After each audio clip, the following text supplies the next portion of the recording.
Clement Seymour. 'Twas the night before Christmas, when all through the house not a creature was stirring, not even a mouse. The stockings were hung by the chimney with care, in hopes that St. Nicholas soon would be there. And when Santa comes up to Simi, he's going to bring all the stuff to the girls who has a sister.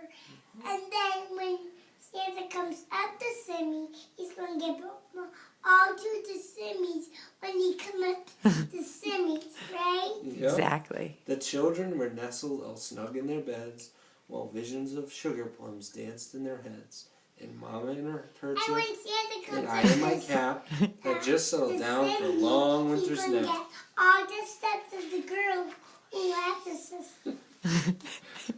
When out on the lawn there arose such a clatter, I sprang from my bed to see what was the matter. Away to the window I flew like a flash, tore open the shutters, and threw up the sash. The moon on the breast of the new-fallen snow gave the luster of midday to the objects below, when what to my wondering eyes should appear but a miniature sleigh and 8 tiny reindeer. With a little old driver so Look at lively and quick, Santa. yeah, Yeah, I knew in a that's moment it Santa. must be St. Nick.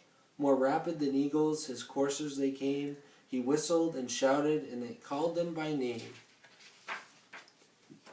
Now Dasher, now Dancer, now Prancer and Vixen, on Comet, on Cupid, on Donner and Blitzen, to the top of the porch, to the top of the wall. Now dash away, dash away, dash away all. As dry leaves that before the wild hurricane fly, when they meet with an obstacle, mount to the sky, so up to the housetop the coursers they flew, with the sleigh full of toys and St. Nicholas too. And then in the twinkling I heard on the roof the prancing and pawing of each little hoof. As I drew in my head and was turning around, down the chimney St. Nicholas came with a bound.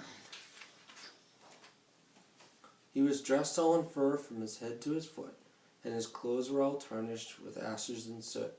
A bundle of toys he had flung on his back, and he looked like a peddler just opening his pack. His eyes, how they twinkled, his dimples, how merry. His cheeks were like roses, and nose like a cherry. His droll little mouth was drawn up like a bow, and the beard of his chin was as white as the snow. The stump of a pipe he held tight in his teeth, and the smoke it encircled his head like a wreath.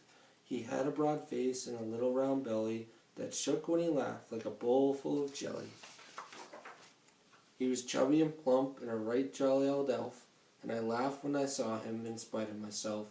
A wink of his eye and a twist of his head soon gave me to know I had nothing to dread.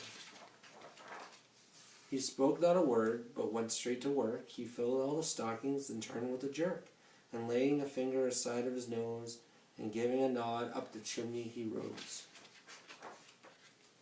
He sprang to his sleigh, and his team gave a whistle, and away they all flew like the down of a thistle. But I heard him explain, ere while he drove out of sight, Merry Christmas to all, and to all a good night. Can I read it, Dad? Merry Christmas, Merry girls. Christmas. I can read it because I